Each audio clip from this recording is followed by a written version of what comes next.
মিতুর মোবাইলে কল দিলে এত ব্যস্ত থাকে কেন? আমি ব্যস্তর কথা বললে বলে বান্ধবীর সাথে কথা বলছে। আগের মতো আমার সাথে ঠিকভাবে কথা বলে না। তার মানে মিতু আমাকে এখন আর ভালোবাসে না। আমি তাদের সামনে গিয়ে বললাম, বাহ বাহ মিতু, এসব কি? আর তোমার সাথে ছেলেটা কে?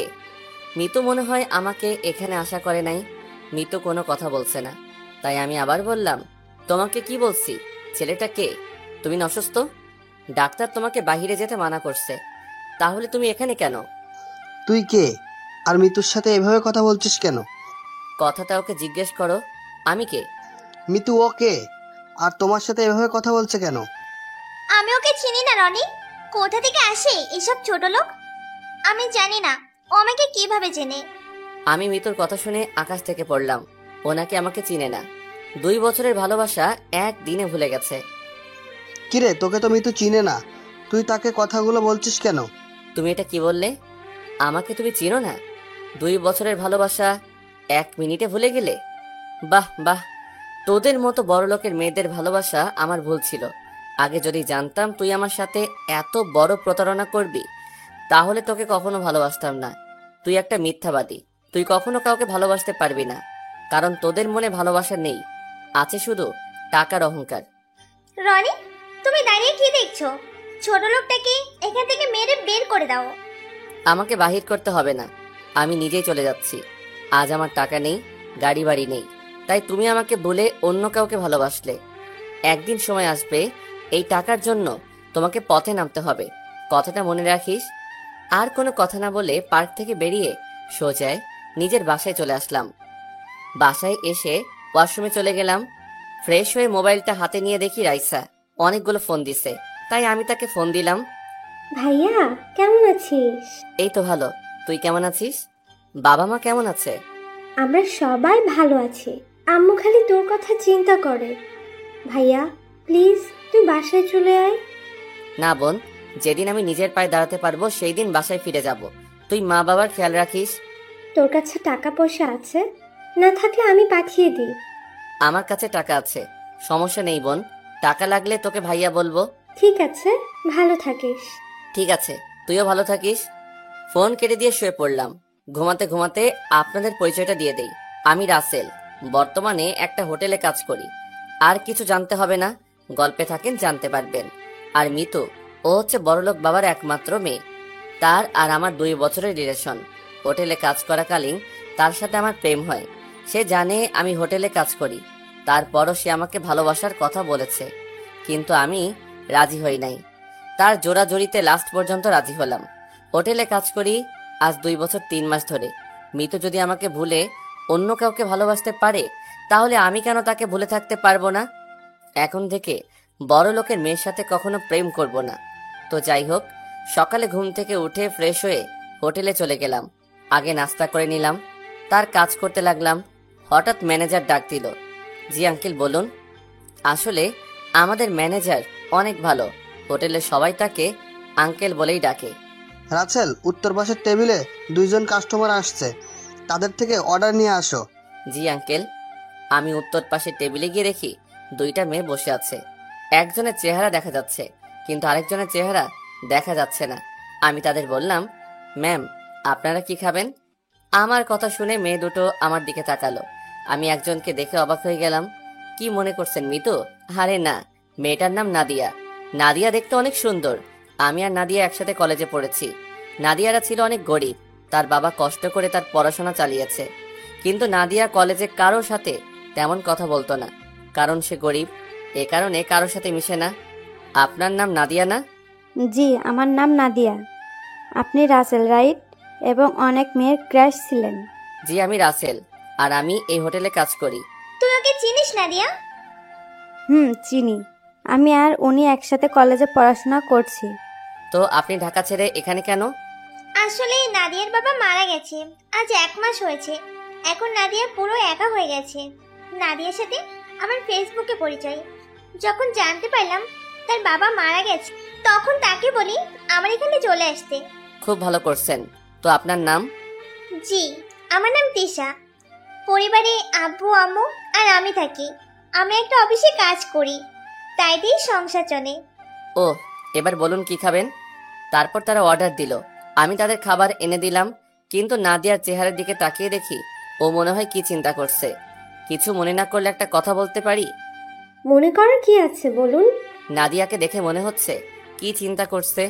আমাকে একটু বলবেন কি হয়েছে? আসলে নাদিয়াকে আমি যে অফিসে চাকরি করি সেখানে নিয়ে গেছে, কিন্তু বস বলল তাদের নাকি লোক লাগবে না। তাই এখন সে চিন্তা করছে কি করবে। ও এ কথা, সমস্যা নেই, আমি ওর চাকরির ব্যবস্থা করে দিব। আগে খাবার খেয়ে নাও। আপনি কিভাবে আমার চাকরির ব্যবস্থা করে দিবেন? সেটা আপনাকে ভাবতে হবে না, আগে খাবার খেয়ে নেন। তারপর দুজনে খাবার খেতে লাগলো।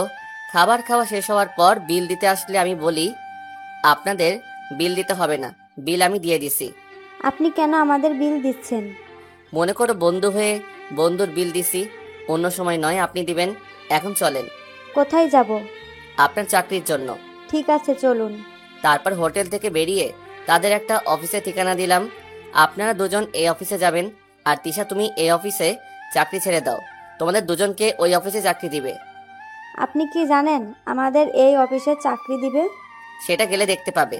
আর কোনো কথা নয়, তোমরা এখনই ওই অফিসে চলে যাও। ঠিক আছে।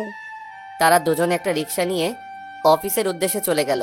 তারা যাওয়ার পর আমি ফোনটা বের করে রাইসাকে ফোন দিলাম। হ্যালো ভাইয়া, কেমন আছিস? হঠাৎ ফোন দিলি যে? আমি ভালো আছি।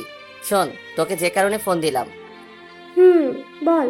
তোর কাছে দুইটা মেয়ে যাবে, একটার নাম নাদিয়া, আরেকটার নাম তিশা। তাদের অফিসে চাকরি দিয়ে দিবি। ঠিক আছে ভাইয়া, তুই কোনো চিন্তা করিস না, আমি তাদের চাকরি দিয়ে দিব। আর শোন, তাদের বেতন বাড়িয়ে দিবি। আচ্ছা ঠিক আছে। ওকে, ভালো থাকিস, নিজের দিকে খেয়াল রাখিস। হুম। ফোনটা কেটে আবার হোটেলে চলে গেলাম। কাজ শেষ করে বাসায় আসতেই হঠাৎ রাস্তায় দেখে একটা মেয়ে পড়ে আছে। আমি মেয়েটার কাছে গেলাম, দেখি মেয়েটার পুরো শরীরে রক্তে রঞ্জিত হয়ে আছে। পাশে মেয়েটার মোবাইল পড়ে আছে। রক্তের কারণে মেয়েটার চেহারা ঠিকমতো দেখা যাচ্ছে না। আশেপাশে কোনো গাড়ি দেখতেছি না। কিছুক্ষণ পর দেখি একটা সিএনজি আসছে এইদিকে। তারপর সিএনজি দাঁড় করিয়ে মেয়েটাকে নিয়ে হাসপাতালে চলে গেলাম। ডাক্তার মেয়েটাকে ভিতরে নিয়ে গেল। আমি বাহিরে অপেক্ষা করতে লাগলাম। কিছুক্ষণ পর ডাক্তার বেরিয়ে এসে বলল, আপনি রোগীর কি হন? আমি কিছুই হই না, রাস্তায় পড়েছিল, তাই আমি তাকে হাসপাতালে নিয়ে আসলাম। ও, আপনি এখনই ও পজিটিভ রক্ত নিয়ে আসেন 2 ব্যাগ। রোগীর শরীর থেকে অনেক রক্ত বের হয়েছে, আমাদের এখানে 2 ব্যাগ আছে, আরো 2 ব্যাগ লাগবে। আপনি এখনই রক্ত ব্যবস্থা করে নিয়ে আসেন, তা না হলে রোগীকে বাঁচানো সম্ভব হবে না। ডাক্তার, আমার রক্ত ও পজিটিভ, আপনি আমার থেকে রক্ত নিন। ঠিক আছে, আপনি আমার সাথে আসুন, আগে আপনার রক্ত টেস্ট করতে হবে। ঠিক আছে, চলুন। আমি ডাক্তারের সাথে ভিতরে গেলাম। তারপর রক্ত টেস্ট করে দেখলো ঠিক আছে। তারপর 2 ব্যাগ রক্ত দিয়ে বেরিয়ে আসলাম। হঠাৎ পকেটের মোবাইলটা বেজে উঠলো। আমি আমার মোবাইল বের করে দেখি আমার মোবাইলে কল আসে নাই। মেয়েটার মোবাইলে ফোন আসলো। মোবাইলের উপর তাকিয়ে দেখি আমার জান, হয়তো তার বয়ফ্রেন্ড হবে। আমি ফোনটা ধরলাম। আসসালামু আলাইকুম। ওয়ালাইকুম আসসালাম। তুমি কে? আমার মেয়ে সাদিয়া কোথায়? আসলে আপনার মেয়ে হাসপাতালে ভর্তি আছে। কি হয়েছে আমার মেয়ের? এখন কোন হাসপাতালে আছে? সেটা আমি বলতে পারবো না। আমি আপনার মেয়েকে রাস্তায় দেখি রক্তাক্ত অবস্থায় পড়ে আছে, তারপর তাকে হাসপাতালে নিয়ে আসি, আর আপনার মেয়ে এই হাসপাতালে আছে। ঠিক আছে, আমরা এক্ষুনি আসছি। বলে ফোন কেটে দিল। আমার শরীরটা কেমন দুর্বল লাগছে, তাই আমি কেস কাউন্টারে মোবাইলটা রেখে তাদের বললাম 104 নম্বর কেবিনে রোগীর বাবা আসলে তাকে ফোনটা দিয়ে দিতে। আমার কথা জিজ্ঞেস করলে বলবেন আমি বাসায় চলে গেছি। বলে আমি বাসায় চলে আসলাম। ঘড়ির দিকে তাকিয়ে দেখি রাত 2টা বেজে গেছে, তাই আর দেরি না করে শুয়ে পড়লাম। দেখতে দেখতে 1 মাস চলে গেল। নাদিয়া আর তিশা মাঝে মাঝে আমার সাথে দেখা করে, তাদের সাথে ভালো বন্ধুত্ব হয়ে গেছে। ওই মেয়েটাকে দেখতে গিয়েছিলাম পরের দিন, কিন্তু তার বাবা নাকি মেয়েটাকে নিয়ে গেছে বাসায়। সকালে ঘুম থেকে উঠে ফ্রেশ হয়ে হোটেলে আসার পর আঙ্কেল ডাক দিল। বলুন আঙ্কেল। রাসেল, আমাদের একটা বড় অর্ডার পড়েছে। এই এলাকার এমপির মেয়ের জন্মদিন, তাই আমি চাই সব কিছু তুমি দেখাশোনা করবে, কারণ তোমার থেকে বেশি কেউ বোঝে না। ঠিক আছে আঙ্কেল, আমি সবকিছু রেডি করছি। ঠিক আছে। তারপর মাল সামানা নিয়ে এমপির বাড়ি চলে গেলাম। সবকিছু ঠিক করে দিয়ে বাসায় চলে আসলাম। পরের দিন সকালে ঘুম থেকে উঠে ফ্রেশ হয়ে এমপির বাড়িতে চলে গেলাম। আপনারা হয়তো ভাবছেন কি কাজ, আসলে আমরা সবার খাবারের সব আইটেম প্যাক করব। আমি এসে দেখি তারা সবাই কাজ শুরু করে দিছে। দেখতে দেখতে সন্ধ্যা হয়ে গেছে, সব মেহমান আসতে শুরু করে দিছে। আর আমাদের খাবারের আইটেম সব রেডি হয়ে গেছে। এমপির মেয়ে জন্মদিন বলে কথা, সব বড় বড় লোক আসছে, কিন্তু আমি এখনো পর্যন্ত এমপির মেয়েকে দেখলাম না। হঠাৎ দেখি 10-12টা গাড়ি আসলো, সব মিডিয়া সামনে চলে গেল। মনে হয় বড় কোনো লোক আসছে। ঠিকই ধরেছেন, এ আর কেউ নয়, উনি কে তা পরের পর্বে জানতে পারবেন।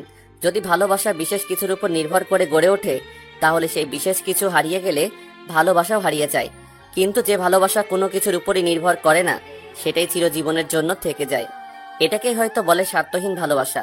ভালোবাসি বাগানের ঝরে যাওয়া ফুল, ভালোবাসি মেঘলা নদীর কুল, ভালোবাসি উড়ন্ত এক ঝাঁক পাখি, আর ভালোবাসি তোমার ওই 2 নয়নে রাখি। হঠাৎ 10-15টা গাড়ি আসলো, মিডিয়া সব গেটের সামনে চলে গেল। তখন যে গাড়ি থেকে নামছে সে আর কেউ নয়, বর্তমান সিএম, এবং তার সাথে আরেকজনকে দেখে আমি অবাক হয়ে গেলাম। তাকে দেখে আমি একটু আড়ালে চলে গেলাম। আপনারা হয়তো ভাবছেন উনি কে, তাই তো? উনি আর কেউ নয়, বর্তমান মন্ত্রী মোশাররফ চৌধুরী, মানে আমার বাবা। আপনারা হয়তো বলবেন, একজন মন্ত্রীর ছেলে হয়ে হোটেলে কাজ করি কেন? সবই জানতে পারবেন, গল্পে থাকেন। আব্বু সবার সাথে কথা বলে ভিতরে আসলো। তারা তাদের বসার জায়গায় গিয়ে বসলো। কিছুক্ষণ পর এমপির মেয়েকে নিয়ে আসলো। আমি তো এমপির মেয়েকে দেখে চোখ ফিরাতে পারছি না। টানা টানা চোখ, ঠোঁটের পাশে একটা তিল আছে, সেটা তার সৌন্দর্যকে আরো দ্বিগুণ করে তুলছে। এক কথায় বলতে গেলে একটা পরী। তার এমপির মেয়ে সিএম এবং মাই ফাদারের সাথে পরিচয় হলো। পরিচয় হওয়ার পর স্টেজের উপর উঠলো। সাদিয়ার বাবা মা সাদিয়ার 2 পাশে দাঁড়ালো। তারপর সাদিয়া কেক কাটলো। সাদিয়া তার মা বাবাকে খাইয়ে দিল। তারপর আমাদের লোক খাবার পরিবেশন করলো, মন্ত্রীর করতে লাগলো। আপনাদের বলে রাখি, আমার মুখে মাস্ক পরেছিলাম। বাবাকে দেখার পর তো যাই হোক, সবাই খাবার খেতে লাগলো। হঠাৎ একটা মেয়ে এসে আমাকে বলল, আপনি এখানে? কেন বলুন তো, আপনি কি আমাকে চিনেন?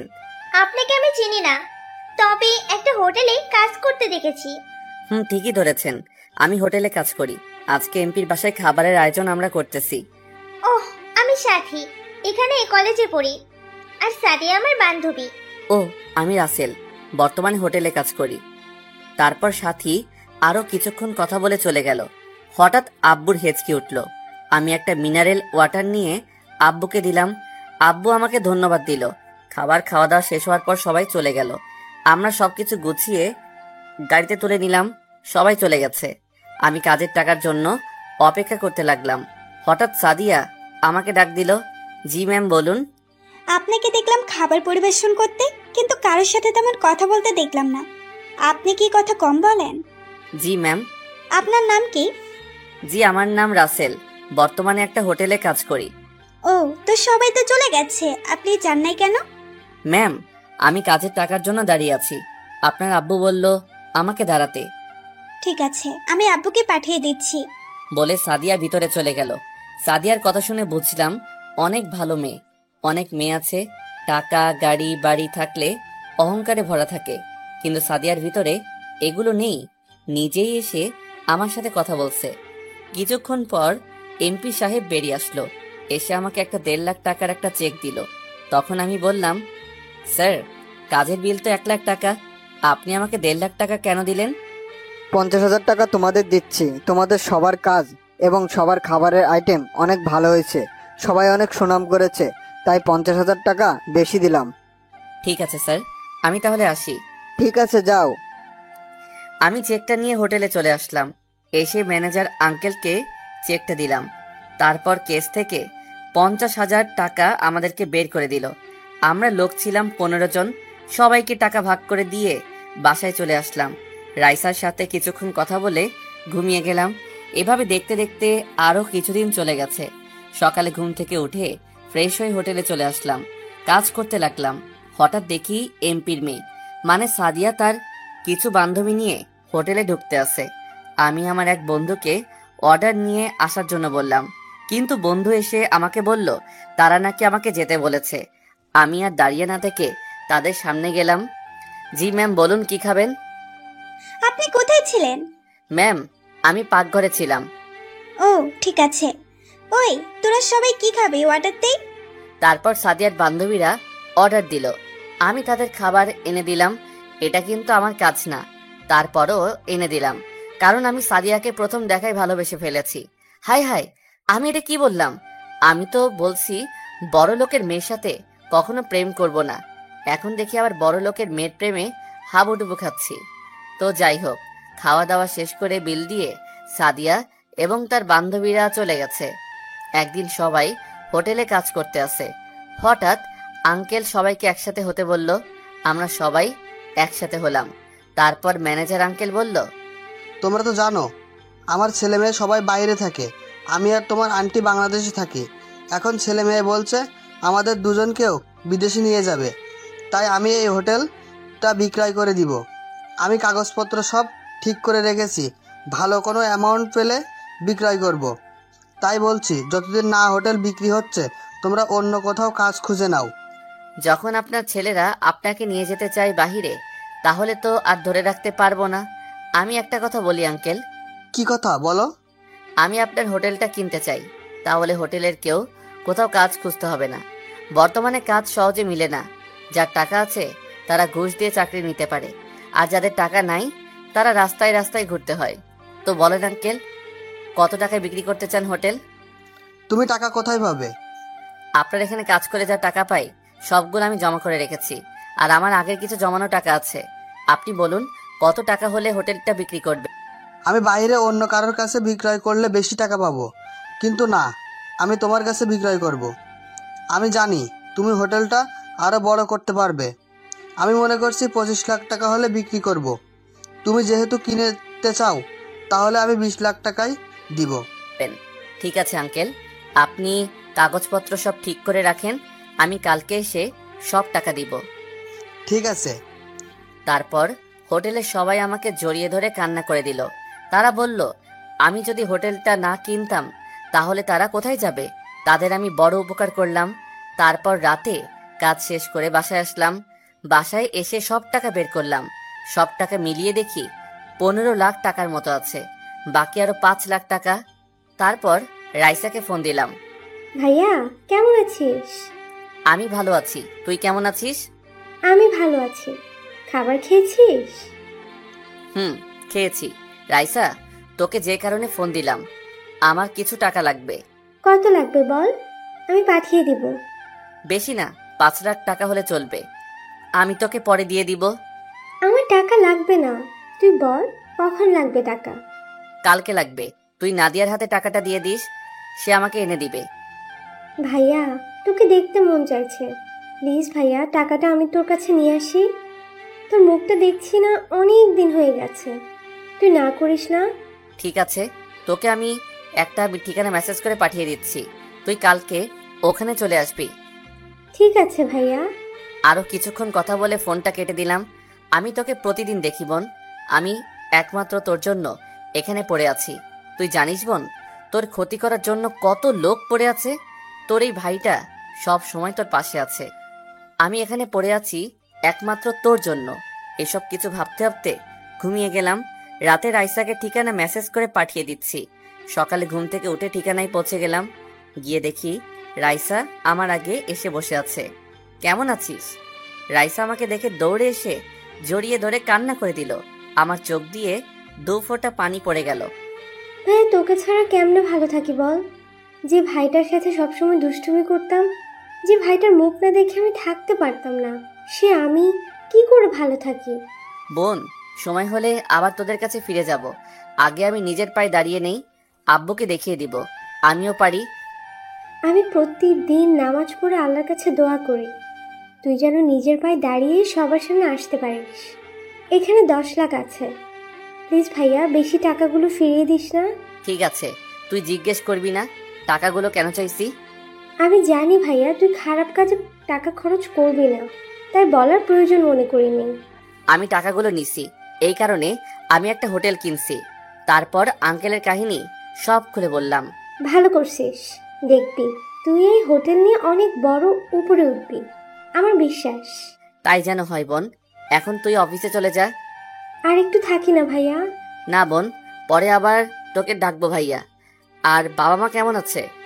বাবা তো সারাদিন বাইরে থাকে, আমার সাথেও তেমন কথা বলে না। আম্মু তো বাসায় একা একা মনমরা হয়ে বসে থাকে।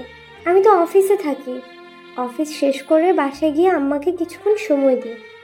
ও ঠিক আছে, তুই এখন চলে যা, আমি এখন হোটেলে যেতে হবে। ঠিক আছে ভাইয়া, নিজের শরীরের যত্ন নিস। রাইসা গাড়ি নিয়ে চলে গেল। আমি দাঁড়িয়ে না থেকে হোটেলে চলে আসলাম। হোটেলে এসে আঙ্কেলকে টাকা দিয়ে সব কাগজপত্র বুঝিয়ে নিলাম।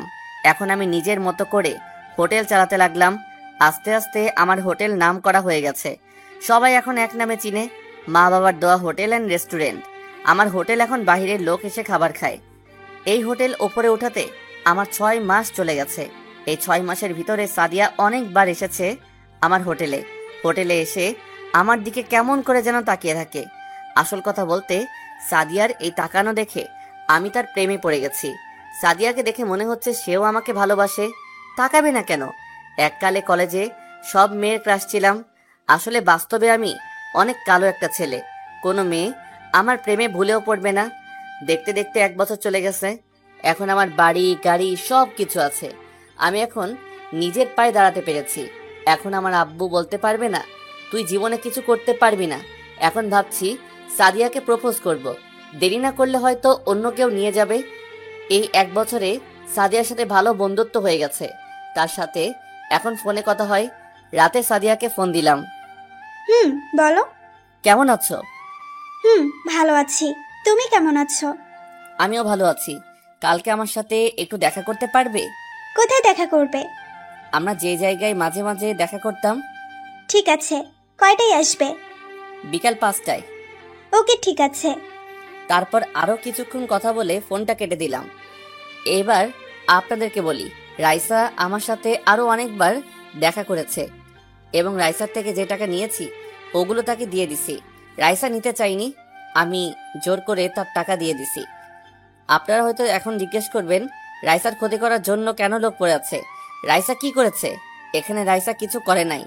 যা করেছি আমি আমার উপর প্রতিশোধ নিতে রাইসার ক্ষতি করার চেষ্টা করছে। তো আপনারা বলবেন আমি কি ক্ষতি করেছি? গল্পে থাকেন সবকিছু জানতে পারবেন। সকালে ঘুম থেকে উঠে ফ্রেশ হয়ে হোটেলে চলে গেলাম। বিকেলে হোটেল থেকে বেরিয়ে গাড়ি নিয়ে পার্কে চলে আসলাম।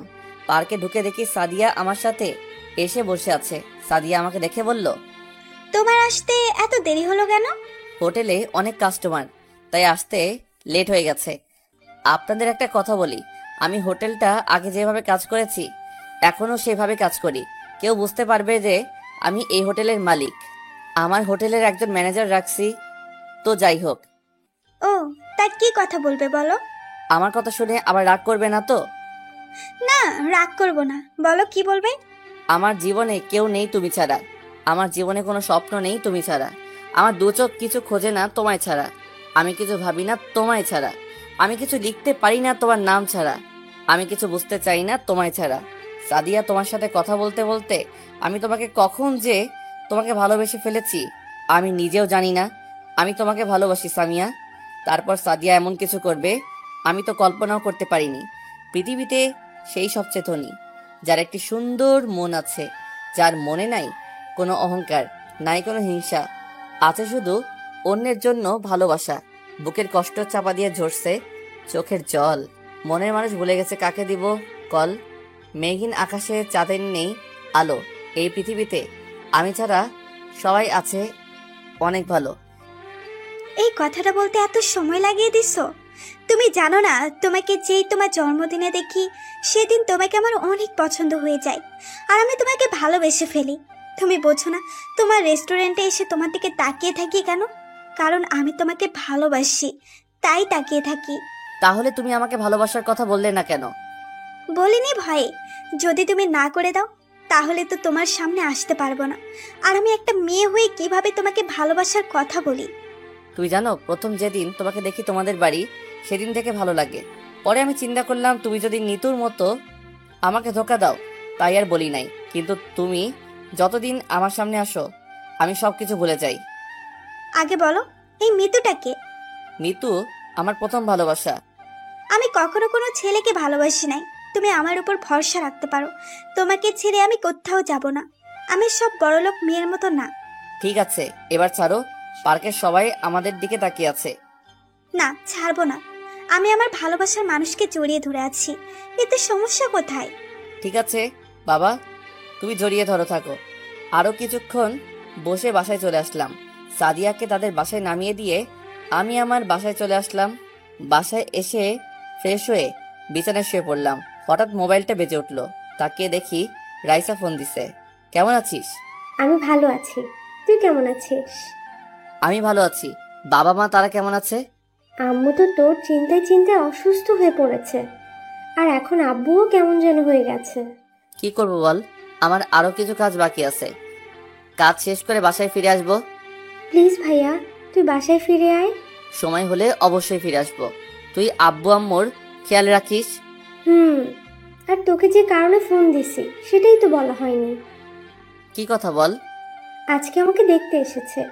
ছেলে আমেরিকা থাকে, আমাকে তাদের পছন্দ হয়েছে।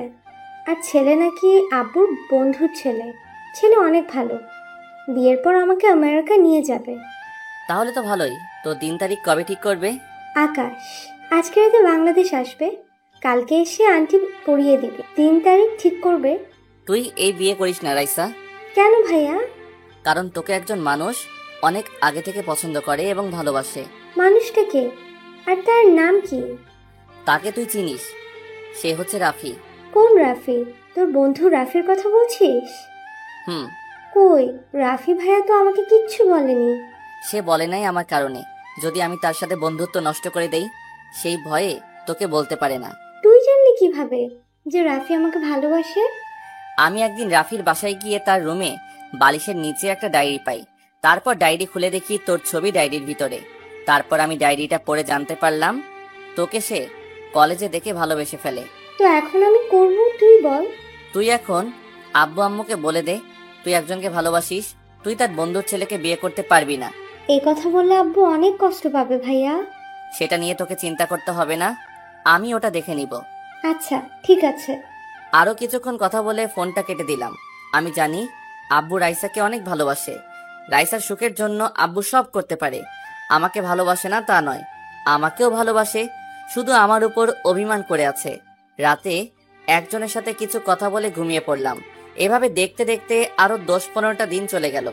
আব্বু প্রথমে রাইসার অমন অবস্থায় অভিমান করেছে, কিন্তু অভিমান করে বেশি দিন থাকতে পারে নাই। আব্বু রাফিকে তার বাবা মাকে নিয়ে বাসায় যেতে বলছে। আপনাদের বলি, রাফিদের 2টা কোম্পানি আছে, একটা তার বাবা দেখে, আরেকটা রাফি। রাফিকে আব্বু আম্মুর সবার পছন্দ হয়েছে। তারা সামনে শুক্রবার বিয়ের দিন ঠিক করেছে। হাতে সময় আছে 3 দিন। আব্বু তার বন্ধুকে বুঝিয়ে বলছে। এরপর আর কিছু বলে নাই। এখানেও একটা রহস্য আছে, পাশে থাকেন জানতে পারবেন। এবার আপনাদের বলি আব্বুর সাথে আমার কি হয়েছে। আপনাদের বলি, আব্বু মন্ত্রী পদে এসে টাকার নেশা তার ভিতরে ঢুকে যায়। যারা সরকারি চাকরি নিতে আসে তাদের থেকে তাদের একটা চাকরি দেয়। এটা নিয়ে আব্বুর সাথে তর্ক বিতর্ক সৃষ্টি হয়। এরপর আব্বু আমাকে বলে, পারলে টাকা কামিয়ে দেখা। অনেক পরিশ্রম এবং টাকা খরচ করে মন্ত্রী পদ পেয়েছি, আমাদের মতো পরিশ্রম করে টাকা কামিয়ে দেখা। আমি টাকা কমিয়ে ঠিকই দেখাবো, তবে তোমার মতো হারাম টাকা না। আমি হালাল টাকা কামিয়ে তোমাকে দেখাবো। তুই যদি হালাল টাকা কামিয়ে আমার সামনে আসতে পারিস তাহলে আমি হারাম খাওয়া ছেড়ে দিব। তারপর আর কি, বাসা থেকে বেরিয়ে হোটেলে কাজ নিলাম। তারপর কি হলো আপনারা তো জানেন। পরের দিন সকালে উঠে আর রেস্টুরেন্টে যাইনি, কারণ আমি বাড়িতে যাব। রাইসা সোজা বলে দিছে আমি যদি না যাই তাহলে সে বিয়ে করবে না। সাদিয়া এবং আমার ভালোবাসা আগের মতোই চলছে, তবে মাঝে মাঝে সাদিয়াকে ফোন দিয়েলে ব্যস্ত থাকে। আমি তাকে বলে সে বলে নানি ফুপা ফুপি তাদের অনেক আত্মীয় স্বজনের সাথে কথা বলে, তাই আমি আর কিছু বলি না। পরের দিন সাদিয়াকে ফোন দিয়ে বললাম আমার সাথে মার্কেটে যাওয়ার জন্য, কিন্তু সে বলল তার নাকি বাসায় মেহমান আসবে। আমি বাসা থেকে বেরিয়ে গাড়ি নিয়ে মার্কেটে চলে গেলাম। গাড়ি পার্কিং করে যেই না গাড়ি থেকে নেমে মার্কেটের ভিতরে ঢুকবো, হঠাৎ একটা জায়গায় চোখ আটকে গেল। দেখি সাদিয়া একটা ছেলের সাথে দাঁড়িয়ে কথা বলছে, আর যেই ছেলেটাকে দেখলাম তাকে দেখে আরো অবাক হলাম। ও দেশে আসলো কবে, আর সাদিয়ার সাথে ওর সম্পর্ক? আমাকে সবকিছু জানতে হবে। আমি মার্কেটের ভিতরে ঢুকে সবার জন্য কেনাকাটা করে বাহিরে এসে দেখি সাদিয়া আর ওই ছেলেটা নেই। আমি গাড়ি নিয়ে সোজা বাসায় চলে আসলাম। বাসায় এসে একজনকে ফোন দিলাম। হ্যালো। বল। নাদিম দেশে কবে আসলো? আর তোরা আমাকে বলিস নাই কেন? আমি তো তাকে কিছুক্ষণ আগে দেখলাম, এমপির মেয়ের সাথে গাড়িতে করে কোথায় যেন যাচ্ছে। শোন, নাদিমের উপর ভালো করে নজর রাখবি। সে কোথায় যাবে কি করে সবকিছু আমাকে বলবি। আর এমপির মেয়ের সাথে নাদিমের কি সম্পর্ক তা আমাকে জানাবি। ওকে, সমস্যা নেই। রাইসা এবং আমাদের পরিবারের চারপাশে নজরে রাখিস। বাহিরের কোনো লোকজন যেন ভিতরে না যেতে পারে। ওটা নিয়ে তোকে চিন্তা করতে হবে না। আমি আরো লোক বাড়িয়ে নিছি। যে লোকগুলো নিছি সবগুলো বডি বিল্ডার। নাদিমের লোক তাদের দেখলে ভয়ে জায়গায় প্রসব করে দিবে। ঠিক আছে, আমি এখন বাড়ি যাব। তোরা ওই দিকে খেয়াল রাখিস। আচ্ছা ঠিক আছে। ফোন কেটে দিয়ে সাদিয়াকে ফোন দিলাম। 2-3 বার দেওয়ার পর ফোন ধরলো। বলো। কোথায় তুমি? হঠাৎ এই কথা? তুমি তো জানো আমি পাশেই আছি। ও, আমার মনে ছিল না। তা মেহমান কি চলে এসেছে? গেস্ট রুমে বসে আব্বু আমার সাথে গল্প করছে। আচ্ছা, তোমাকে যেটার জন্য ফোন দিচ্ছি, আমি আমার এক বন্ধুর বোনের বিয়েতে যাব। তুমি কি আমার সাথে যাবে? তুমি যাও, আমার এসব বিয়ে বাড়িতে যেতে মনে কয় না। মানুষের চেঁচামেচি আমার ভালো লাগে না। ঠিক আছে, তাহলে আমি গেলাম। রাতে ফোনে কথা হবে। ওকে, যাও। আল্লাহ হাফেজ। আল্লাহ হাফেজ। আমি ফোন কেটে দিয়ে মনে মনে বললাম, তুমি কেন যাবে না তা আমার ভালো করে জানা আছে। আর তুমি আমাকে ভালোবাসো না, আমার সাথে প্রেমের অভিনয় করছো। কারণ নাদিমের সাথে তোমাকে দেখে আমি বুঝতে পেরেছি। দেখি সাদিয়া, তুমি আমার সাথে কত নাটক করতে পারো। তুমি এখনো এই রাসেলকে চিনো না। তারপর রেডি হয়ে গাড়ি নিয়ে বাসায় চলে আসলাম। আপনাদের বলি, আমি আমাদের বাসা থেকে কিছুটা দূরে থাকি। বাসায় আসতে 1 ঘন্টা সময় লাগে। বাড়ির সামনে আসার পর বাড়ির দারোয়ান গেট খুলে দিল। ভিতরে যাওয়ার পর গার্ড এসে দরজা খুলে দিল। দারোয়ান তার আমাকে দেখে চিনে ফেলছে। আমি গাড়ি থেকে নেমে দরজার সামনে এসে কলিং বেল চাপ দিলাম। আম্মু এসে দরজা খুলে দিল। আমাকে দেখে জড়িয়ে ধরে কান্না করে দিল। মায়ের চেহারা আগের থেকে অনেক শুকিয়ে গেছে, কারণ মা আমাকে অনেক ভালোবাসে। আমি মায়ের চোখের পানি মুছে দিয়ে বললাম, আম্মু কান্না করো না। তুই আমাদের ছেড়ে কিভাবে থাকলি? তোর একবারও কে মায়ের কথা মনে পড়ে নাই? তুই জানিস না তোকে আমি কত ভালোবাসি? আম্মু, তোমাকে প্রতিদিন মনে পড়ে। আব্বুর কথা রাখতে আমি বাড়ি থেকে বের হয়ে গেছি। আজ আমি বাবার কথা রাখতে পেরেছি। এখন আমি নিজের পায়ে দাঁড়িয়েছি। আমি হালাল টাকা কামিয়ে আজ আমি টাকা পয়সার মালিক হয়েছি। ঠিক আছে, এখন ভিতরে আয়। চলো। আব্বু কোথায়?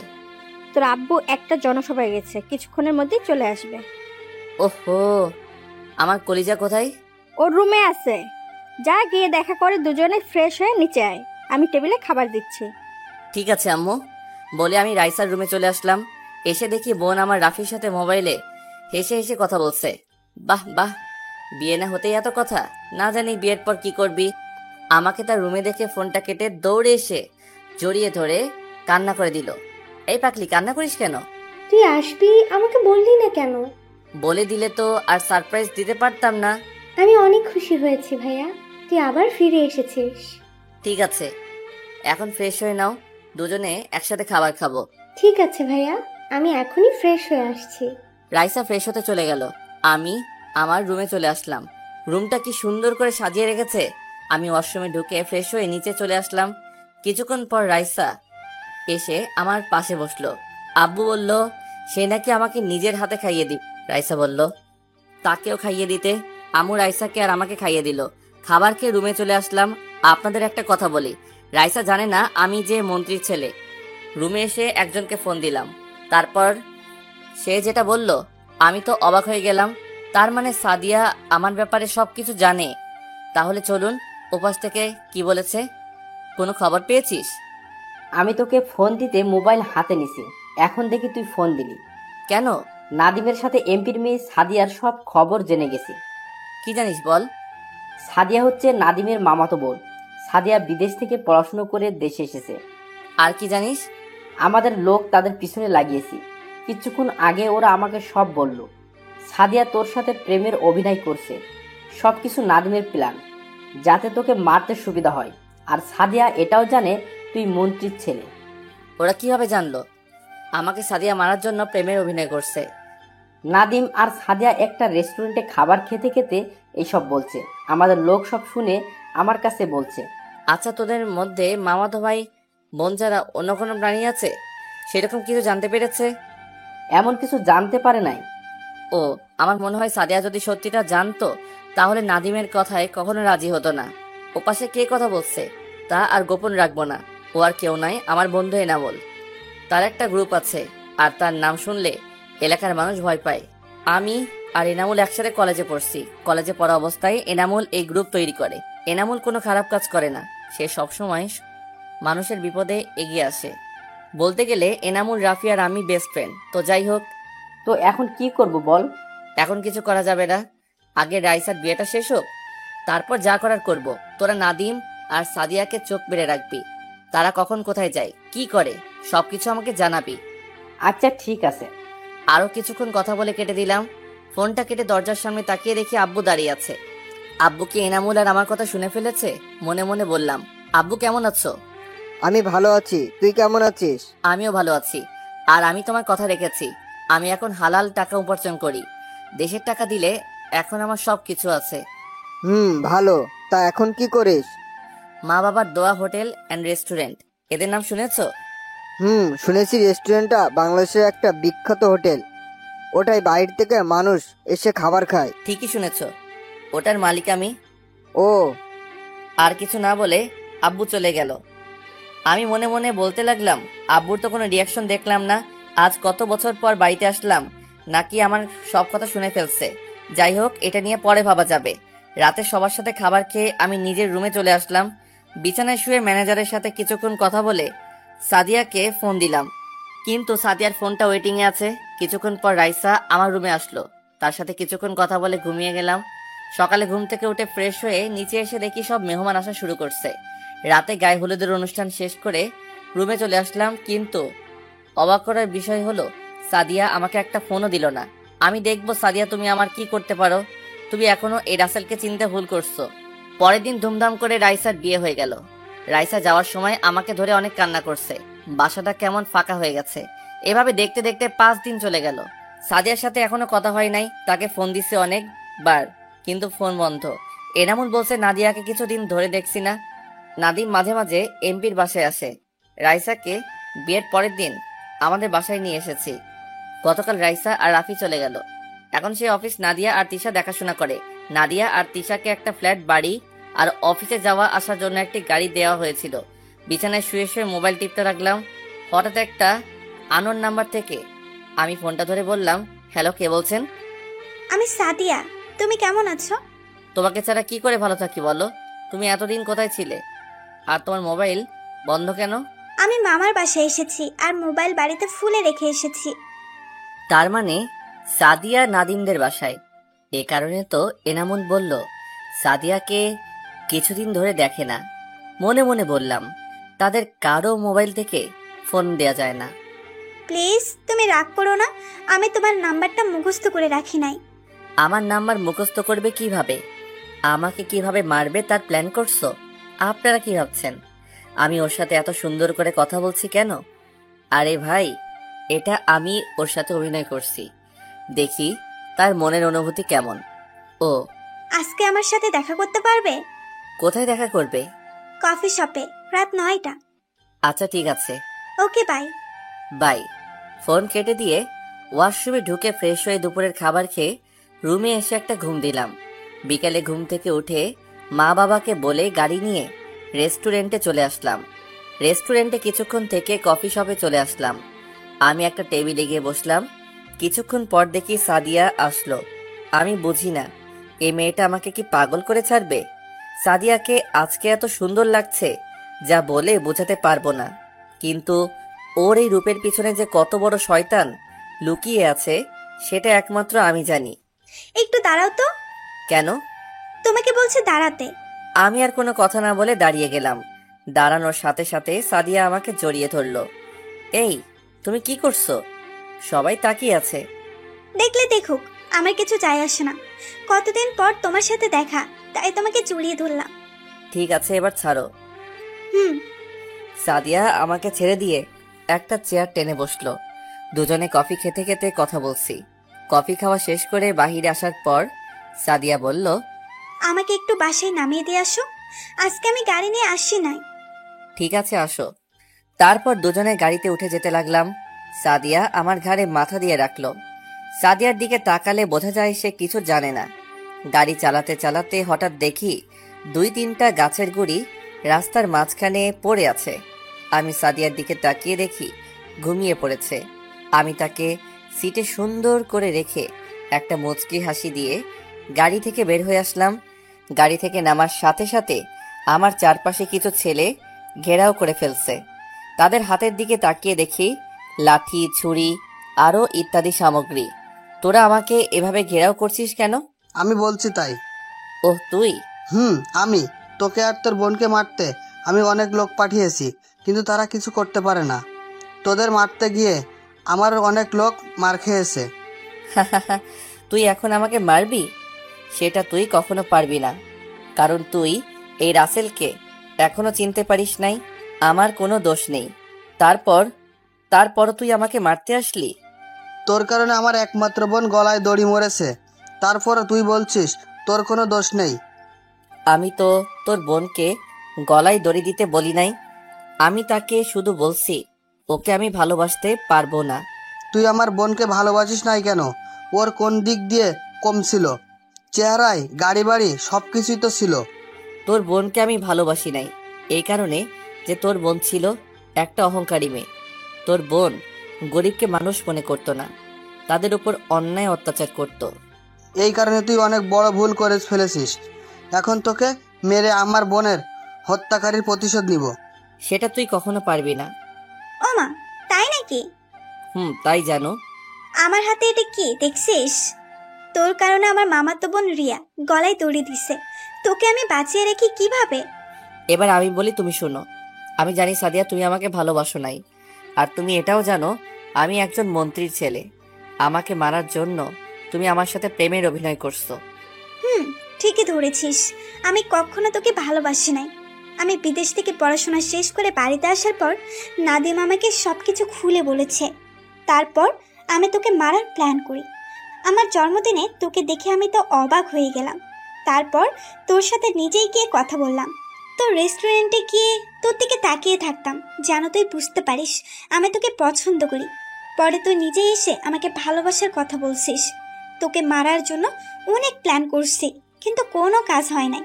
তারপর নাদিমকে ফোন দিয়ে দেশে আসতে বললাম। তোকে চিনতে পেরেছি। নাদিম আমাকে তোর একটা ছবি পাঠিয়েছে। তোর বোনকে মারতে চেয়েছি, কিন্তু তোর বোনের চারপাশে তুই লোক লাগিয়ে রেখেছিস, তাই তাকে কিছু করতে পারি নাই। এখন তোকে মারবো, তারপর রিয়ার আত্মার শান্তি পাবে। বলে আমাকে গুলি করে দিল। আমি তাকিয়ে দেখি নাদিম আমাকে গুলি করছে। সাদিয়া দাঁড়িয়ে দাঁড়িয়ে হাসতে আছে। কিন্তু অবাক করার বিষয় হলো এনামুল আর তার লোকের কি হলো? তাদের তো আমি গাড়িতে থাকতে লোকেশন দিয়ে দিছি। আমি মাটিতে পড়ে গেলাম। মা, বাবা, রাইসার চেহারা চোখের সামনে ভাসতে লাগলো। আর বুঝি তাদের দেখব না। আস্তে আস্তে চোখ বন্ধ হয়ে গেল। এবার হয়তো আপনারা আসল রহস্য জেনে গেছেন যে নাদিম আমাকে কেন মারছে। সাদিয়ার একটু কষ্ট হলো না? ওর আবার কষ্ট হবে কেন? ও তো আমাকে ভালোবাসে নাই। আপনাদের আরেকটা রহস্য খুলে বলি। আমার আব্বু রাইসার সাথে আকাশের বিয়ে মানা করার পর কেন কিছু বলল না? আকাশের আব্বু, আকাশ আর তার বাবা কেন কিছু বলে নাই? তাহলে আকাশের বাবা অবৈধ ব্যবসা করে, নারী পাচার করে বাহিরে রাষ্ট্রে, আর বাহিরে আকাশ সব কিছু করে। আকাশের আব্বু এসব করে আমার আব্বুর পাওয়ারে। আব্বুর সাথে কিছু করতে গেলে তাদের ব্যবসা বন্ধ হয়ে যাবে, সে কারণে কিছু বলে নাই। মনে পড়ে তোমাকে যখন থাকি নীরবে ভাবি, শুধু তোমাকে সবসময় অনুভবে স্বপ্নে দেখি। তোমাকে চোখের প্রতি পলকে আপন ভাবি, তোমাকে আমার প্রতি নিঃশ্বাসে ও বিশ্বাসে। তুমি সেই স্বপ্ন পড়ি যাকে নিয়ে স্বপ্ন দেখি। তুমি সেই অনুভূতি যাকে আমার মন অনুভব করে। তুমি সেই প্রেমিকা যার ভালোবাসার ছন্দ প্রেমিক আমি। চোখ খুলে দেখি আমার পাশে একজন মায়ের বয়সী মহিলা বসে আছে। চারপাশে তাকিয়ে দেখি আমি একটা হাসপাতালের কেবিনে আছি। আমাকে চোখ খুলতে দেখে মহিলাটি আমাকে জড়িয়ে ধরে কান্না করে দিল আর বলতে লাগলো, বাবা রাসেল, তোর জ্ঞান ফিরেছে? আজকে 3 দিন পর তোর জ্ঞান ফিরেছে। আপনি কে? আমি তো আপনাকে চিনতে পারছি না। কি বলছিস তুই? আমি তোর মা। আমি আপনাকে চিনতে পারছি না। মহিলাটি ডাক্তারকে ডাকতে শুরু করলো। কিছুক্ষণ পর একজন ডাক্তার কেবিনে আসলো। দেখেন ডাক্তার, আমার ছেলে আমাকে চিনতে পারছে না। দেখি, আপনি একটু সরুন, আমি দেখছি। ডাক্তার আমাকে ভালো করে দেখে বলল, যেটা ভেবেছিলাম সেটাই হয়েছে। আপনার ছেলে স্মৃতিশক্তি হারিয়ে ফেলেছে। তাকে গুলি করার পর মাথায় আঘাত করা হয়েছে, তাই আপনার ছেলে অতীতের সব কিছু মনে করতে পারছে না। কি বলছেন ডাক্তার? আমার ছেলে কি ভালো হবে না? সেটা বলতে পারছি না, আল্লাহ চাইলে ভালো করতে পারেন। তবে একটা কথা শুনে রাখবেন, ওকে কখনো উত্তেজিত করবেন না, তাহলে মাথায় সমস্যা হতে পারে। ঠিক আছে ডাক্তার, আল্লাহ আমার ছেলেকে বাঁচিয়ে রাখছে, এটাই অনেক। আমি ওর আব্বুকে ফোন দিয়ে আসতে বলছি। তারপর আম্মু আব্বুকে ফোন দিয়ে হাসপাতালে আসতে বলল। হঠাৎ একটা মেয়ে এসে আমাকে জড়িয়ে ধরে কান্না করে দিল। এই, আপনি কে? আর আমাকে জড়িয়ে ধরলেন কেন? ভাইয়া তুই কি বলছিস? আমি তোর বোন রাইসা। আমি তো আপনাকে চিনতে পারছি না। আম্মু, ভাইয়ার কি হয়েছে? ও আমার সাথে এভাবে কথা বলছে কেন? তারপর আম্মু রাইসাকে সবকিছু খুলে বলল। আমি আপনাদের কাউকে চিনতে পারছি না। রাইসা আর আম্মু কান্না করছে। কিছুক্ষণ পর দেখি একজন বাবার বয়সী লোক কেবিনের ভিতরে আসলো। ভিতরে ঢুকে আমার পাশে বসে বলল, কেমন আছিস রাসেল? আমি ভালো আছি। আপনি কে? আমি তোর বাবা, তুই কি আমাকে চিনতে পারছিস না? আমি কাউকে চিনতে পারছি না। আম্মু আব্বুকে সবকিছু খুলে বলল। 5 দিন পর আমাকে তাদের বাসায় নিয়ে গেল। আমাকে একটা রুমে নিয়ে গেল। রুমের ভিতরে ঢুকে দেখি চারপাশে আমার ছবি দিয়ে ভরা। আচ্ছা, ওই ছেলেটাকে দেখতে একেবারে আমার ওটা তুই বাবা, তোর স্মৃতিশক্তি হারিয়ে গেছে, তাই তুই কাউকে চিনতে পারিস নাই। তুই আস্তে আস্তে সব অতীত মনে করতে থাক, দেখবি সব কিছু মনে পড়বে। আমি অতীত মনে করতে লাগলাম, কিন্তু আমার কিছুই মনে পড়ছে না। হঠাৎ মাথা ব্যথা শুরু হয়ে গেল। আমি বিছানায় বসে পড়লাম। আমি কিছুই মনে করতে পারছি না। আমার মাথা প্রচুর ব্যথা করছে। ভাইয়া তোর কিছুই মনে করতে হবে না, তুই এখন রেস্ট নে। তারা আর কোনো কথা না বলে রুম থেকে বেরিয়ে গেল। আমি বিছানায় শুয়ে পড়লাম। দেখতে দেখতে 1 মাস চলে গেল। আমি এখন পুরো সুস্থ, কিন্তু আমি অতীত মনে করতে পারছি না। আম্মুকে বলে বাহিরে একটু ঘুরতে আসলাম। আম্মু বলল গাড়ি নিয়ে যেতে, কিন্তু আমি মানা করছি। আমি বাসা থেকে বেরিয়ে আসতে কিছু গার্ড আমার পিছনে আসতে লাগলো। আমি তাদের পিছনে আসতে মানা করছি। রাইসা তার স্বামীর বাড়ি চলে গেছে। আব্বুকে মাঝে মাঝে দেখি মন খারাপ করে বসে থাকে। আমি হাঁটতে হাঁটতে একটা পার্কে গেলাম। পার্কের ভিতরে ঢুকে দেখি সব জোড়া জোড়া বসে আছে। হঠাৎ একটা ছেলে আমার সামনে এসে বলল, রাসেল, তুই কেমন আছিস? আপনি কে? আপনাকে তো চিনতে পারছি না। আমি জানি তুই আমার উপর রেগে আছিস। শোন, আমি ওই দিন 15-20 জন পোলাপাই নিয়ে তোর লোকেশন অনুযায়ী আসতেছিলাম।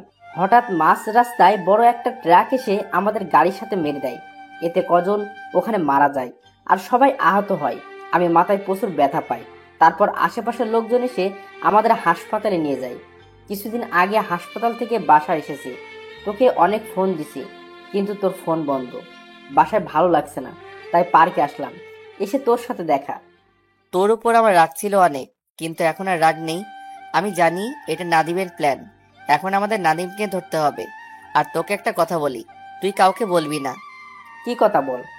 আমার বাসার সবাই জানে আমার স্মৃতিশক্তি হারিয়ে গেছে। আসলে আমার কিছুই হয় নাই, আমার সবকিছু মনে আছে। এই প্ল্যান করছি যাতে নাদিম আর সাদিয়াকে ধরতে পারি। এই সত্যিটা একমাত্র তুই জানিস। এটা তুই কি করে ভাবলি? যেদিন সবাই জানে আমার জ্ঞান ফিরেছে, আসলে সেই দিন আমার জ্ঞান ফিরে নাই। আমার আগের দিন রাতে জ্ঞান ফিরেছে। আমি ডাক্তারের সাথে প্ল্যান করি। ডাক্তার যেন আমার বাবা মার কাছে বলে আমার স্মৃতিশক্তি হারিয়ে গেছে। এটা তুই কিভাবে করলি? আমি জানি নাদিম আর সাদিয়া যদি জানতে পারে আমি এখনো বেঁচে আছি, তাহলে আমাকে মারার জন্য আবার আসবে। কিন্তু আমি তাদের সাথে অভিনয় করে যাব, তাদের নিজের আয়ত্তে এনে কঠিন শাস্তি দিব। তুই তাদের সাথে মিলবি কিভাবে? ওরা তো তোকে দেখলে মারার জন্য আসবে। মিলার একমাত্র উপায় হলো সাদিয়া। তাকে কিডন্যাপ করলে মিলা সম্ভব। কিন্তু তাকে কিভাবে কিডন্যাপ করবি? একটা প্ল্যান বের করতে হবে যাতে সাদিয়াকে কিডন্যাপ করতে পারি। তোর পোলাপাইন এখন কেমন আছে? আর তোর কত পোলাপাইন আছে বর্তমানে? আমার তো এখনো অনেক পোলাপাইন আছে। ঠিক আছে, আমি তোর সাথে রাতে কথা বলবো। আমি এখন মার্কেট থেকে মোবাইল কিনে বাসায় যাব। বেশি দেরি হলে আব্বু আম্মু চিন্তা করবে। ঠিক আছে, যা। আমি আর কোনো কথা না বলে মার্কেটে চলে গেলাম। মার্কেট থেকে মোবাইলটা কিনে বাসায় চলে আসলাম। কলিং বেল চাপ দেওয়ার পর আম্মু এসে দরজা খুলে দিল। আমাকে বলছে এতক্ষণ কোথায় ছিলাম। আমি বলছি পার্কে কিছুক্ষণ ঘুরছিলাম। আরও কিছুক্ষণ কথা বলে রুমে চলে আসলাম। রুমে এসে নতুন সিম কার্ড মোবাইলে ঢুকালাম। মোবাইল চালু করে সবকিছু ঠিক করে রেখে দিলাম। তারপর ওয়াশরুমে ঢুকে ফ্রেশ হয়ে দুপুরের খাবার খেয়ে রুমে চলে আসলাম। দেখতে দেখতে আরো কিছুদিন চলে গেল। আমরা একটা প্ল্যান করে রাখছি কিভাবে সাদিয়াকে কিডন্যাপ করা যায়, কিন্তু সাদিয়া আর নাদিমকে কোথাও খুঁজে পাচ্ছি না। এমপির বাড়ির চারপাশে লোক লাগিয়ে রাখছি, আর নাদিমের বাড়ির চারপাশে যদি তাদের দেখে তাহলে যেন আমাকে খবর দেয়। নিজের রেস্টুরেন্টে যাই না, আমাকে রেস্টুরেন্টে যদি নাদিমের লোক দেখে তাহলে সমস্যা হতে পারে, কিন্তু ম্যানেজারের সাথে আমি ফোনে কথা বলি। নিজের রেস্টুরেন্টে যাই না, আমাকে রেস্টুরেন্টে যদি নাদিমের লোক দেখে তাহলে সমস্যা হতে পারে, কিন্তু ম্যানেজারের সাথে আমি ফোনে কথা বলি। রাতে সবাই মিলে খাবার খেলাম। আব্বু অল্প খাবার খেয়ে রুমে চলে গেল, আমিও খাবার খেয়ে রুমে চলে আসলাম। রুমে এসে বিছানায় শুয়ে ভাবতে লাগলাম আব্বুর কি হয়েছে, আমাকে জানতে হবে। কিছুক্ষণ পর পানির পিপাসা পেয়েছে, তাই রুম থেকে বেরিয়ে আব্বু আম্মু রুমের সামনে যেতেই আব্বু আম্মু কি বিষয় নিয়ে কথা বলছে, তাই আমি দরজার পাশে দাঁড়িয়ে শুনতে লাগলাম। আমি এখন কি করব রাসেলের আম্মু? মোশাররফ আমাকে বলেছে যদি তাকে এবার এমপি বানিয়ে না দিই তাহলে সে আমার অনেক বড় ক্ষতি করবে। আমি জানি মোশাররফ ভালো না, সে অবৈধ কাজ করে। তুমি ওকে আইনের আওতায় নিয়ে আসো। ওকে যদি আইনের হাতে তুলে দিই তাহলে ওকে বের করে নিয়ে আসবে, আর জেল থেকে বেরিয়ে আসলে আমার ক্ষতি করবে, কারণ ওর হাত অনেক বড়, ওর অনেক বড় বড় লোকের সাথে হাত আছে। তাহলে এখন তুমি কি করবে? রাসেল যদি স্মৃতিশক্তি না হারাতো তাহলে ওকে বললে সব মিটিয়ে নিত।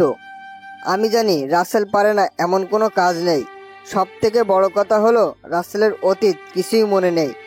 যদি ওকে ভুলিয়ে ভালিয়ে নিয়ে মেরে ফেলে তাহলে আমরা কাকে নিয়ে বাঁচবো? আমি বলি কি তুমি ওর কথায় রাজি হয়ে যাও।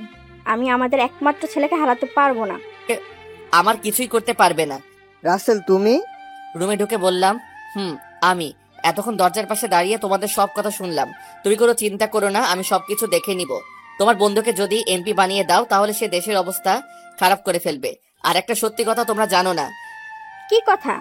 আমার স্মৃতিশক্তি হারাই নাই, আমি তোমাদের কাছে মিথ্যা বলেছি। আমি ডাক্তারকে বলে এই অভিনয় করছি। কেন করছিস? আমাকে যে মেরে হাসপাতালে পাঠিয়েছে তাকে ধরার জন্য। কে তোকে মেরেছে? সেটা তোমাদের না জানলেও চলবে। একটা কথা মনে রেখো, তোমার ছেলেকে কেউ কিছু করতে পারবে না। বলে নিজের রুমে চলে আসলাম। তারপর এনামুলকে ফোন দিলাম, তার সাথে কিছুক্ষণ কথা বলে ঘুমিয়ে গেলাম। এনামুলের সাথে কি কথা বলেছি তা পরে জানতে পারবেন। সকালে ঘুম থেকে উঠে ফ্রেশ হয়ে রেডি হয়ে নিচে চলে আসলাম। এসে দেখি আব্বু আম্মু আমার জন্য বসে আছে। আমি একটা চেয়ার টেনে বসলাম। আব্বু, তোমার সাথে কিছু কথা আছে। কি কথা বল? আমাদের সব কোম্পানি আমি এখন থেকে দেখব। তুমি দেখবে কেন? ওগুলো তো ম্যানেজারে দেখে রাখছে। আমি জানি তোমার বন্ধু আমাদের কোম্পানির মধ্যে হাত বাড়াবে। সে চাইবে আমাদের কোম্পানি নিজের আয়ত্তে রাখতে। তুই যেটা ভালো মনে করিস কর, আমি তো দেশের কাজ করেই সময় পাই না। ঠিক আছে আব্বু। তারপর নাস্তা করে বাহিরে এসে গাড়ি নিয়ে প্রথমে রাইসা যে অফিস চালাতো আগে সেই অফিসে গেলাম। অফিসের ভিতরে ঢোকার সাথে সাথে সবাই দাঁড়িয়ে সালাম দিল। সবাইকে বসতে বলে নিজের কেবিনে চলে গেলাম। চেয়ারে বসে নাদিয়া তিশাকে আমার কেবিনে আসতে বললাম। কিছুক্ষণ পর ওরা দুজনে আমার কেবিনে অনুমতি নিয়ে ঢুকলো। বসো। কেমন আছেন স্যার? প্রথমে আমাকে স্যার বলা যাবে না, আমাকে তুমি করে এবং নাম ধরে ডাকবে। ঠিক আছে। তা অফিস কেমন চলছে? ভালো চলছে। আমরা দুজনেই সব কিছু দেখে রাখছি। গুড। আমাদের একটা পোস্ট খালি আছে, ওখানে একজন মেয়ে লাগে, তাই 4-5 জন মেয়ে আসছে ইন্টারভিউ দেওয়ার জন্য। এখন কি পাঠিয়ে দিব তোমার রুমে? ঠিক আছে, একজন করে পাঠিয়ে দাও। আমি বেশি সময় দিতে পারবো না, সবগুলো কোম্পানিতে যেতে হবে। ঠিক আছে, আমরা পাঠিয়ে দিচ্ছি। নাদিয়া আর তিশা কেবিন থেকে বেরিয়ে একজন করে পাঠিয়ে দিতে লাগলো। 4 জনের ইন্টারভিউ নেওয়া শেষ, এখন একজন বাকি। আমি মাথা নিচু করে ফাইলের কাজ করতে আসি। May I come in sir? আসুন। আপনার সার্টিফিকেট গুলো দেন। যেই না মেয়েটার থেকে সার্টিফিকেট গুলো নিব তার দিকে তাকিয়ে আমি তো অবাক হয়ে গেলাম। কি ভাবছেন সাদিয়া? আরে না, মিতু, যে মেয়ে আমাকে ধোকা দিয়ে অন্য ছেলেকে ভালোবাসলো। রাসেল, তুমি? How dare you! বসের সাথে কিভাবে কথা বলতে হয় সেটা মনে হয় আপনার জানা নেই। আমাকে স্যার বলে ডাকবেন। Sorry sir. ঠিক আছে, এবার আপনি আসতে পারেন। মিতু আমার হাত ধরে কান্না করে বলতে লাগলো, প্লিজ স্যার, আমার এই চাকরিটা অনেক দরকার, তা না হলে বাবা মাকে নিয়ে রাস্তায় নামতে হবে। রাস্তায় নামতে হবে কেন? আপনি তো অনেক টাকার মালিক ছিলেন। ছিলাম, এখন নেই, কারণ ম্যানেজার আমাদের কোম্পানিটা নিজের করে নিয়েছে। আব্বু ম্যানেজারকে অনেক বিশ্বাস করত, কিন্তু ম্যানেজার যে সবকিছু নিজের করে নেবে সেটা আব্বু ভাবতেই পারিনি। তা আপনার বয়ফ্রেন্ড কোথায়? ও, এখন তো মনে হয় বিয়ে করে ফেলছেন। আমাকে ছেড়ে চলে গেছে। যতক্ষণ আমার টাকা ছিল ততক্ষণ আমার পাশেই ছিল। যে সময় আমাদের সব হারিয়ে ফেলেছি তখন আমাদের ছেড়ে চলে গেছে। একটা কথা মনে রেখো, টাকা দেখে কখনো ভালোবেসো না। আজকাল টাকা থাকলে সত্যিকারের ভালোবাসা পাওয়া যায় না। ভালোবাসলে মনের মতো একজনকে দেখে ভালোবাসো। আমি আবার বললাম, ঠিক আছে, তোমাকে আমি চাকরিটা দিলাম, আর তুমি চাইলে আজকে থেকে জয়েন করতে পারো। ঠিক টাইমে অফিস আসতে হবে। তোমার বেতন 30,000 টাকা। কাজ ভালো দেখলে বাড়িয়ে দেওয়া হবে, আর তোমার অগ্রিম মাসের বেতন দিয়ে দেওয়া হলো। নিতু চেয়ার থেকে উঠে আমাকে জড়িয়ে ধরলো আর বলতে লাগলো, আপনি আমায় অনেক বড় উপকার করলেন। আপনার মনে আমি অনেক কষ্ট দিছি, তারপরও আপনি আমাকে চাকরি দিলেন। আমি তো আর সব বড়লোক ছেলের মতো নই। আর একটা কথা তুমি জেনে নাও, আমি বর্তমানে মন্ত্রীর ছেলে। আমার সবকিছু ছিল, কিন্তু তোমাকে বলি নাই। আমি চেয়েছি নিজের পায়ে দাঁড়িয়ে তোমাকে সবকিছু বলবো, কিন্তু তার আগে তুমি অন্য আরেকটা ছেলের সাথে প্রেম করছো। আমার ভুল হয়ে গেছে, আমাকে আপনি মাফ করে দিন। আমি তোমাকে মাফ করে দিছি তোমার বাবা মার দিকে তাকিয়ে। ঠিক আছে, এখন কি কাজ করবে, নাকি বাসায় চলে যাবে? বাসায় যেতে হবে, আব্বুর জন্য ঔষধ নিয়ে যেতে হবে। কি হয়েছে তোমার আব্বুর? আব্বু অনেক অসুস্থ, ডাক্তার বলেছে দেশের বাইরে নিয়ে গেলে ভালো হয়ে যাবে, কিন্তু আমাদের দ্বারা সম্ভব না দেশের বাইরে নিয়ে চিকিৎসা করানো। আব্বুর মাথায় টিউমার ধরা পড়েছে। কত টাকা লাগবে তোমার বাবার চিকিৎসা করতে? ডাক্তার বলেছে 30 লাখ টাকা লাগবে। ঠিক আছে, আমি পরে তোমার সাথে কথা বলবো। আমাদের আরো কোম্পানি আছে, ওগুলো দেখে আসতে হবে। আমি এখন আসি বলে অফিস থেকে বাহিরে এসে গাড়ি নিয়ে সবগুলো কোম্পানি ঘুরে বাসায় যেতে লাগলাম। হঠাৎ একটা জায়গায় চোখ পড়লো, সাদিয়ার মতো একটা মেয়ে আরো কিছু মেয়ের সাথে শপিং মলে ঢুকতেছে। আমি গাড়িটা শপিং মলের সামনে পার্কিং করে ভিতরে ঢুকালাম। পুরো শপিং মল খুঁজলাম, কিন্তু তাদেরকে দেখতে পেলাম না। আর তারপর শপিং মল থেকে বেরিয়ে এসে গাড়ির ভিতরে ঢোকার সাথে সাথে একটা গাড়ির ভিতরে ঢুকে আমার মাথার পিছন দিয়ে গুলি ধরলো। কোনো কথা বলবি না, সোজা গাড়ি চালা। কে আপনি, আর আমার মাথায় গুলি ধরছেন কেন? সেটা কিছুক্ষণ পর জানতে পারবি। এখন আমি যেদিকে যেতে বলবো তুমি সেই দিকে যাবে। আমি আর কোনো কথা না বলে তার কথা মতো গাড়ি চালাতে লাগলাম। আমি এক হাতে মোবাইল নিতে গেলে মেয়েটা বলল, মোবাইল হাতে নেওয়া যাবে না, তা না হলে গুলি করে দেব। মোবাইল হাতে না নিয়ে গাড়ি চালাতে লাগলাম। কিছুক্ষণ পর একটা পুরনো বাড়ির সামনে চলে আসলাম। তারপর আমাকে গাড়ি থেকে নামতে বলল। হঠাৎ মেয়েটা আমাকে জড়িয়ে ধরে কান্না করে দিল। আমি তাকে ঘুরিয়ে তার চেহারা দেখে পুরো অবাক হয়ে গেলাম। জীবন তোমার সুন্দর হবে আমায় ভালোবাসলে, অনেক সুখে থাকবে তুমি আমার কাছে থাকলে, রাখবো তোমায় বুকের ভেতর অনেক যত্ন করে, আমার মতো কেউ পাবে না ভালোবাসতে তোরে। তোমার ঠোঁটের হাসি আমি হারাতে দিব না, তুমি শুধু আমার কথায় একবার বলো হ্যাঁ। ভালোবাসা পরিমাপের একক হলো বিশ্বাস। একে অপরের প্রতি যত বেশি বিশ্বাস থাকবে তাদের ভালোবাসার পাল্লা তত ভারী হবে। হঠাৎ মেয়েটা আমাকে জড়িয়ে ধরে কান্না করে দিল। আমি তাকে ঘুরিয়ে তার চেহারা দেখে পুরো অবাক হয়ে গেলাম। ঠিকই ধরেছেন, সাদিয়া। আমি সাদিয়াকে ছেড়ে বললাম, আপনি কে, আর আমাকে জড়িয়ে ধরেছেন কেন? রাসেল, আমি তোমার সাথে ইচ্ছে করে এরকম করি নাই, প্লিজ তুমি আমাকে ক্ষমা করে দাও। আপনি আমার নাম জানলেন কিভাবে, আর আপনি কি করেছেন? তুমি সত্যি আমাকে চিনতে পারছো না? আমি তোমার সাদিয়া, আর তোমার ভালোবাসা। আমি তো আপনাকে চিনি না। আমি এনামুলের সাথে কথা বলেছি, সে আমাকে বলছে তুমি নাকি স্মৃতিশক্তি হারিয়ে ফেলেছো। তারপরেও আমি তোমাকে সত্যি কথা বলবো। কি সত্যি কথা? নাদিমকে আমি আগে থেকেই দেখতে পারতাম না, কারণ নাদিম ছেলেটা ভালো না। শুধুমাত্র মামাতো ভাই বলে তার সাথে কথা বলছি। তো সত্যিটা কি সেটা খুলে বলুন। তোমাকে প্রথম যেদিন তোমার জন্মদিনে দেখি সেদিন তোমাকে আমার ভালো লাগে, তাই নিজেই তোমার সাথে কথা বলছি। আস্তে আস্তে তোমাকে ভালোবেসে ফেলেছি। তুমি আমাকে প্রপোজ করলে, আমি অনেক খুশি হয়েছি। আমাদের রিলেশনের পর নাদিম বাংলাদেশে আসে। সে জেনে গেছে তোমার সাথে আমার রিলেশন আছে। তখন সে আমার ওয়াশরুমে ক্যামেরা ফিটিং করে, আমার গোসলের ভিডিও করে। তারপর আমাকে ভিডিও দেখিয়ে বলে আমি যদি তোমাকে তার হাতে তুলে না দিই তাহলে আমার গোসল করা ভিডিও নেটে ছেড়ে দেবে। তুমি তো জানো আমার বাবা একজন এমপি।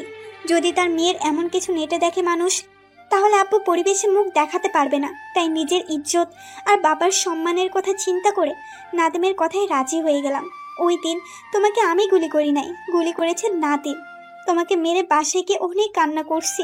নিজের চোখের সামনে তোমার মরণ দেখে আমি অনেক কষ্ট পেয়েছি। কিছুদিন পর নাদিম জানতে পারলো তুমি বেঁচে গেছো। তাই নাদিম এতদিন একটা পুরনো বাড়ির ভেতরে আমাকে আটকে রেখেছে। নাদিম বাইরে বের হতো না। আজকে সকালে নাদিম আমার রুমে ঢুকে ওয়াশরুমে ঢোকে ফ্রেশ হতে। ওয়াশরুমে ঢোকার আগে তার মোবাইল এবং রুমের চাবি আমার বিছানায় রেখে গেছে। আমি চাবিগুলো হাতে নিয়ে দেখি 2টা চাবি। তারপর একটা খুলে নিজের কাছে রেখে দিলাম। নাদিম ওয়াশরুম থেকে বেরিয়ে চাবি আর মোবাইল নিয়ে বাসা থেকে বেরিয়ে গেছে।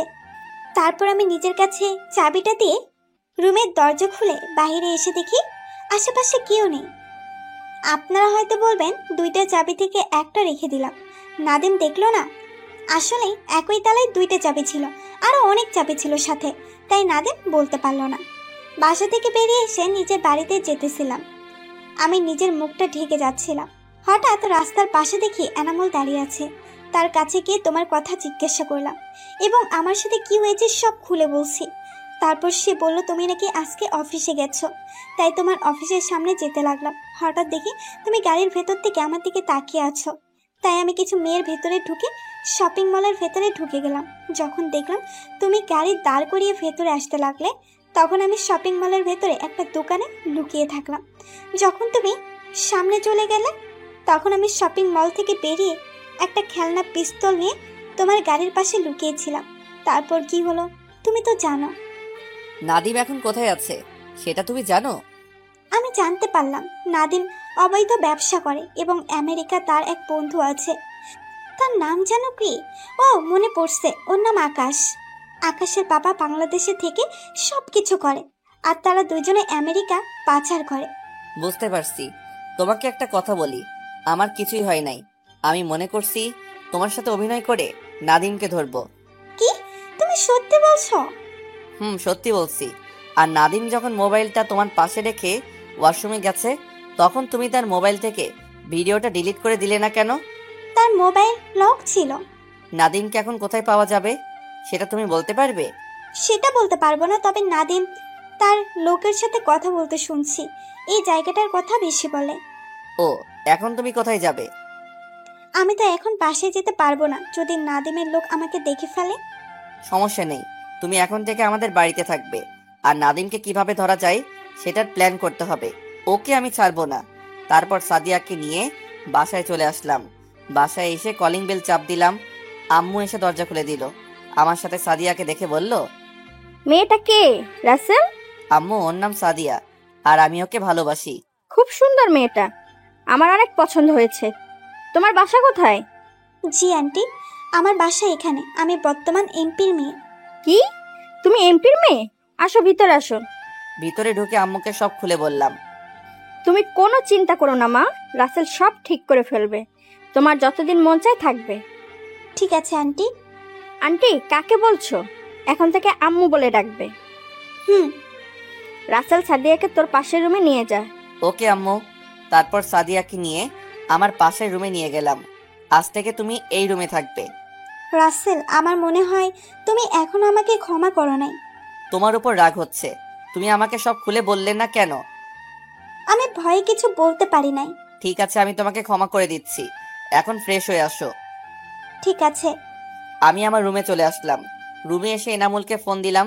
তার সাথে কিছু কথা বলে ওয়াশরুমে ঢুকে ফ্রেশ হয়ে সাদিয়ার রুমে গেলাম। রুমে ঢুকে সাদিয়ার দিকে তাকিয়ে দেখি গোসল করে তোয়ালে পেঁচিয়ে আছে শরীরে। সাদিয়াকে এভাবে দেখে চোখ ফিরাতে পারছি না। সাদা ধবধবে দেহটা। আমাকে এভাবে তাকিয়ে থাকতে দেখে সাদিয়া বলল, এভাবে তাকিয়ে কি দেখো? তোমাকে দেখি। ইচ্ছে করছে তোমাকে জড়িয়ে ধরে কিস করি। তোমাকে কেউ ধরে রাখছে? তুমি চাইলে করতে পারো। বিয়ের আগে আমি কিছু করতে চাই না।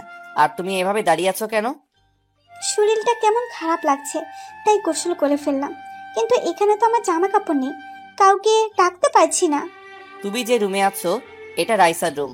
আলমারিতে রাইসার জামা আছে, ওখান থেকে একটা জামা গায়ে দাও। ঠিক আছে। ওকে, তুমি জামা গায়ে দিয়ে নিচে আসো। আব্বু বাসায় আসছে। হুম। আমি আর কোনো কথা না বলে নিচে চলে আসলাম। নিচে এসে দেখি আব্বু আম্মু খাবার টেবিলে বসে আছে।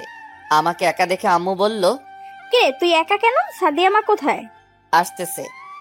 সাদিয়াকে? আসলে দেখতে পাবে। কিছুক্ষণ পর সাদিয়া নিচে আসলো। এসে আমার পাশে একটা চেয়ার টেনে বসলো। সাদিয়াকে দেখে আব্বু বলল, তুমি এমপি রফিকুলের মেয়ে না? জি আঙ্কেল। আঙ্কেল কি বাবা বলে ডাকবে? বাবা বলে ডাকবে মানে? রাসেল আর সাদিয়া দুজন দুজনকে ভালোবাসে, কিন্তু সাদিয়ার একটা সমস্যার কারণে এই বাসা কিছুদিন থাকবে। কি সমস্যা? এখন খাবার খাও, আমি তোমাকে রুমে গেলে সব খুলে বলবো। তারপর সবাই খাবার খেতে লাগলাম। আম্মু সাদিয়াকে নিজের হাতে খাইয়ে দিতে লাগলো। সাদিয়া খাচ্ছে আর কান্না করছে। কি হয়েছে মা, তুমি কান্না করছো কেন? আম্মুর কথা ভীষণ মনে পড়ছে। কান্না করো না, সব ঠিক হয়ে যাবে। তারপর তুমি বাসায় যেতে পারবে। খাওয়া দাওয়া করে রুমে চলে আসলাম। রুমে এসে বিছানায় শুয়ে মোবাইল টিপতে লাগলাম। হঠাৎ এনামুল ফোন দিল। বল। তুই একটু বাইরে আসতে পারবি? তোর সাথে কিছু কথা আছে। ঠিক আছে, আমি আসছি। তুই কোথায় আছিস? আমার গোডাউনে চলে আয়। ঠিক আছে, আমি এখনই আসছি। আমি একটা শার্ট গায়ে দিয়ে রুম থেকে বেরিয়ে আসলাম। কাউকে কিছু বলি নাই। আব্বু আম্মু তাদের রুমে ছিল। বাহিরে এসে গাড়ি নিয়ে সোজা এনামুলের গোডাউনে চলে গেলাম। আমাকে দেখে এনামুল বলল, এসেছিস? বল, কেন ডেকেছিস? ও ডাকে নাই, ডেকে এনেছি আমরা। আমি পিছনে তাকিয়ে দেখি নাদিম, আকাশ এবং আব্বুর বন্ধু। তখন আমি এনামুলের দিকে তাকালাম। রাসেল, বিশ্বাস কর, আমি তোকে ডাকতে চাইনি। ওরা আমার বোনকে আটকে রেখেছে। ওরা বলছে তোকে যদি এখানে না নিয়ে আসি তাহলে আমার বোনকে নষ্ট করে মেরে ফেলবে। তাই বাধ্য হয়ে তোকে আসতে বললাম। রাখ তোর পেঁচার। মনে করছিস তোর বোনকে বিয়ে করে তোদের সব সম্পত্তি আমাদের করে নিব, কিন্তু তুই তা হতে দিলি না। তাই আজকে তোর বোনের জামাই মানে তোর বন্ধুকে মেরে তোর বোনকে বিয়ে করব, আর তুই তাকিয়ে তাকিয়ে দেখবি। তোরা ওদের কিছুই করতে পারবি না। আমি তোদের কাউকে ছাড়বো না। বাবা আকাশ, ওর দেখি সহ্য হচ্ছে না, বৌমাকে নিয়ে আয়। ঠিক বলেছ আব্বু। ওই তোরা আমার জান পাখিকে নিয়ে আয়। কিছুক্ষণ পর দেখি কিছু লোক রাইসা আর রাফিকে নিয়ে আসলো। রাফির হাত বেঁধে রাখছে। রাইসা আমাকে দেখে বলল, ভাইয়া, এই শয়তানদের হাত থেকে আমাদের বাঁচাও।